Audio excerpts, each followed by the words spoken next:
Bismillahirrahmanirrahim. Assalamualaikum warahmatullahi wabarakatuh. Saya Sufi Nurul Muhaimini dengan NIM 119700167, jurusan Matematika, Fakultas Sains dan Teknologi UIN Sunan Gunung Jati Bandung. Di sini saya akan membahas soal di mata kuliah Matematika Keuangan. Pembahasan soal ini mengenai amortisasi utang dan dana pelunasan. Langsung saja ke pembahasan soal. Soal ini terdapat pada buku Matematika Keuangan karya Budi Frensidi halaman 255 nomor 4. Soalnya, seorang pedagang eceran memutuskan untuk membeli sebuah motor untuk kelancaran usahanya seharga 12 juta rupiah secara kredit. Pedagang tersebut mendatangi perusahaan pembiayaan dan menyatakan ingin mengangsur selama 10 bulan masing-masing sebesar 1 juta rupiah. Jika perusahaan itu mengenakan bunga 21% per anual atau per tahun, berapa uang muka yang harus dibayarkan pedagang tersebut? Maka diketahui A sama dengan 1 juta rupiah, kemudian N sama dengan 10, lalu I sama dengan 21% per 12 sama dengan 1,75% atau sama dengan 0,0175. Kemudian dimasukkan ke dalam rumus PV sama dengan 1 min 1 plus I dipangkatkan dengan min N per I dikali dengan A. Lalu yang diketahui tadi dimasukkan ke dalam rumus PV sehingga menghasilkan 9.101.222,91 rupiah. Jadi uang muka yang harus dibayarkan adalah sebesar 12 juta rupiah dikurangi dengan hasil PV tadi sehingga menghasilkan 2.898.777,09 rupiah. Kemudian selanjutnya ini terdapat brosur kredit mobil yang terdiri dari beberapa tipe.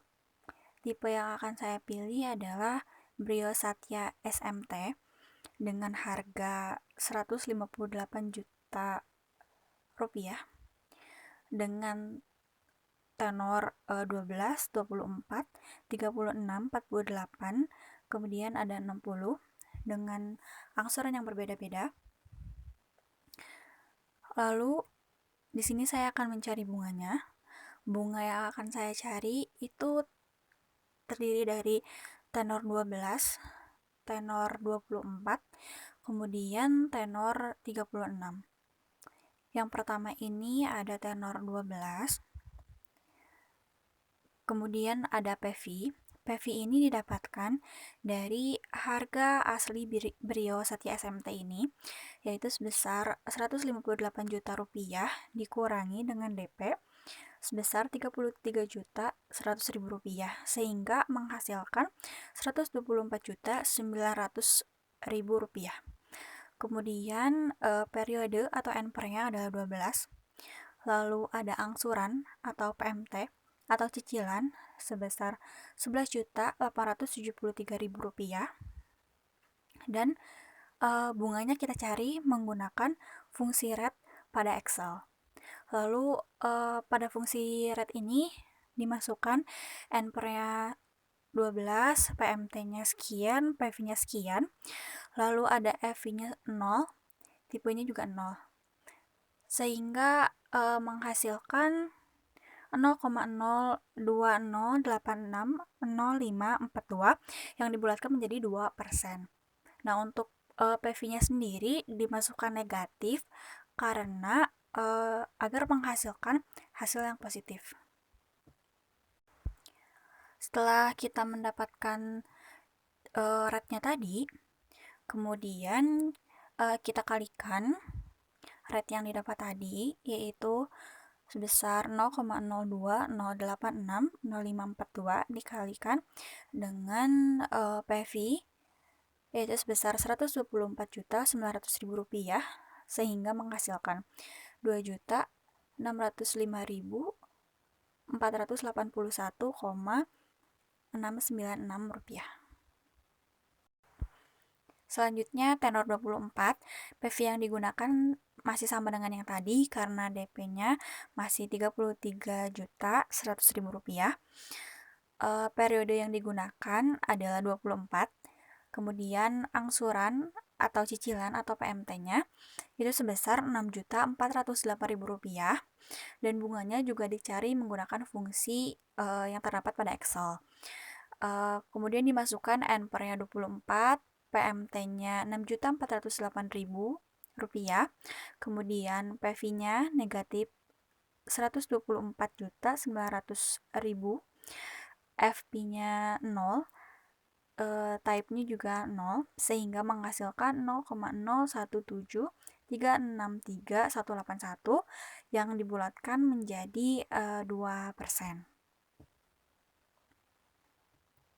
Setelah didapatkan rate-nya, kemudian dikalikan dengan PV sehingga menghasilkan Rp2.168.661,307. Lalu yang ketiga ada tenor 36. PV-nya juga masih sama dengan yang tadi, yaitu sebesar Rp124.900.000 dengan periode atau NPR sebesar 36. Lalu angsurannya Rp4.699.000. Rate-nya juga dicari menggunakan fungsi rate pada Excel dengan memasukkan hal-hal yang telah diketahui tadi.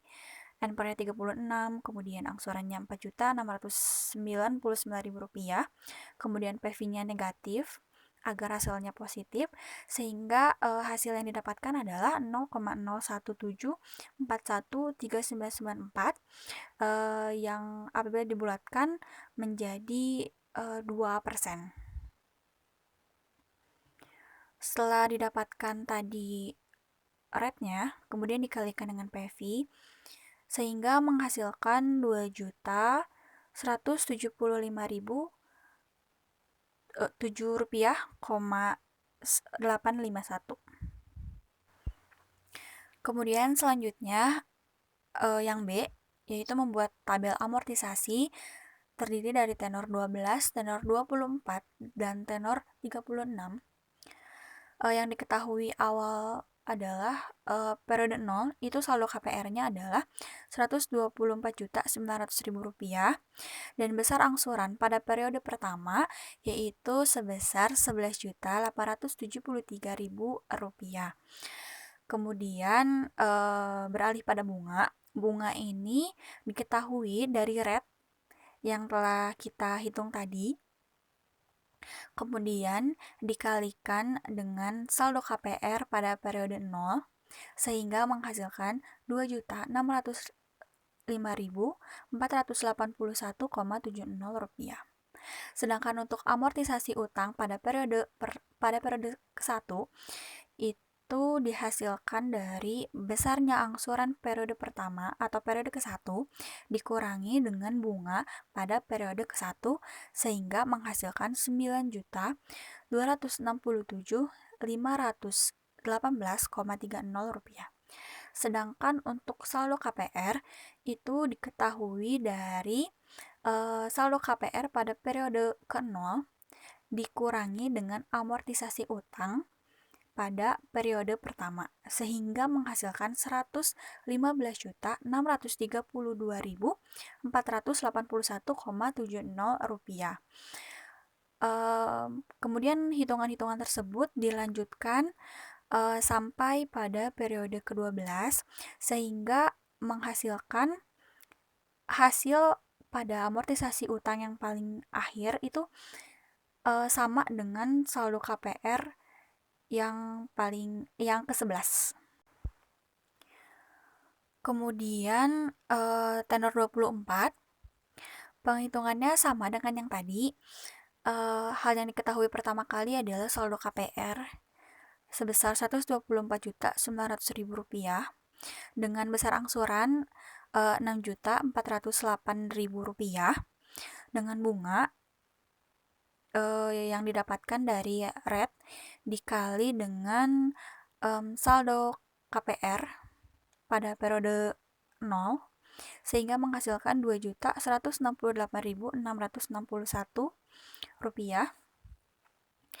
Kemudian untuk amortisasi itu didapatkan dari pengurangan dari besar angsuran periode ke-1 dengan bunga pada periode ke-1 sehingga menghasilkan Rp4.239.339. Sedangkan untuk saldo KPR itu didapatkan dari pengurangan antara saldo KPR periode 0 dengan amortisasi utang periode ke-1 sehingga menghasilkan Rp120.660.661. Penghitungan tersebut dilakukan sampai akhir sehingga amortisasi utang pada periode ke-24 dan saldo KPR pada periode 23 menghasilkan jumlah yang sama. Begitu pula yang dilakukan pada tenor ke-36. Hal yang pertama kali diketahui adalah saldo KPR yang jumlahnya sama seperti pada tenor ke-12 dan tenor ke-24 tadi, yaitu sebesar Rp124.900.000 dengan besar angsuran Rp4.699.000 dan dengan bunga yang didapatkan dari red dikalikan dengan saldo KPR pada periode ke-0 sehingga menghasilkan Rp2.175.008. Lalu untuk amortisasi utang itu didapatkan dari besaran angsuran dikurangi dengan bunga. Besaran angsuran pada periode pertama dikurangi dengan bunga pada periode pertama sehingga menghasilkan Rp2.523.992. Nah, untuk saldo KPR itu didapatkan dari pengurangan antara saldo KPR pada periode ke-0 dikurangi dengan amortisasi utang pada periode ke-1 sehingga menghasilkan Rp122.376.008. Penghitungan tersebut dilanjutkan sampai dengan amortisasi utang ke-36 dan saldo KPR ke-35 itu menghasilkan saldo yang sama atau jumlah yang sama. Selanjutnya yang C itu dicari dana pelunasannya, terdiri dari tenor 12, tenor 24, juga tenor 36. Nah, di tenor 12 ini yang dicari adalah anuitasnya menggunakan rate yang tadi kita sudah cari sehingga menghasilkan Rp11.873.000. Lalu dicari juga anuitas dengan rate seandainya kita meminjam ke sebuah bank dengan rate 1,5%, kemudian dimasukkan ke dalam rumus anuitas sehingga menghasilkan Rp9.577.331,114. Dapat dilihat bahwa hasil anuitas yang kedua itu lebih rendah daripada hasil anuitas yang pertama. Lalu selanjutnya ada tenor 24. Menghitung anuitas yang pertama itu menggunakan rate yang telah kita hitung tadi, lalu dimasukkan ke dalam rumus anuitas sehingga menghasilkan Rp6.408.000. Lalu anuitas yang kedua menggunakan rate 1,5%. Seandainya kita meminjam ke sebuah bank dengan rate 1,5%, kemudian dimasukkan ke dalam rumus anuitas sehingga menghasilkan Rp4.362.020,336. Dapat dilihat kembali bahwa anuitas bagian kedua ini lebih rendah hasilnya daripada anuitas bagian yang pertama. Yang kedua ini hasilnya 4 juta sekian, yang pertama itu 6 juta sekian. Lalu Begitu pula dengan tenor 36, menghitungnya dari rate yang telah kita cari tadi, sehingga menghasilkan Rp4.699.000. Lalu untuk anuitas yang kedua, itu menggunakan rate dari pinjaman bank apabila bank tersebut memberikan bunga sebesar 1,5% sehingga menghasilkan Rp2.641.934,202. Dapat disimpulkan bahwa angsuran itu lebih kecil ketika kita melakukan peminjaman ke bank dan bank tersebut memberikan bunga sebesar 1,5%. Memberikan rate sebesar 1,5%.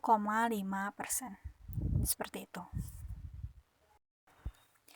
Terima kasih banyak sudah menonton dan menyimak video ini sampai akhir. Mohon maaf apabila terdapat banyak kesalahan. Saya akhiri. Wassalamualaikum warahmatullahi wabarakatuh.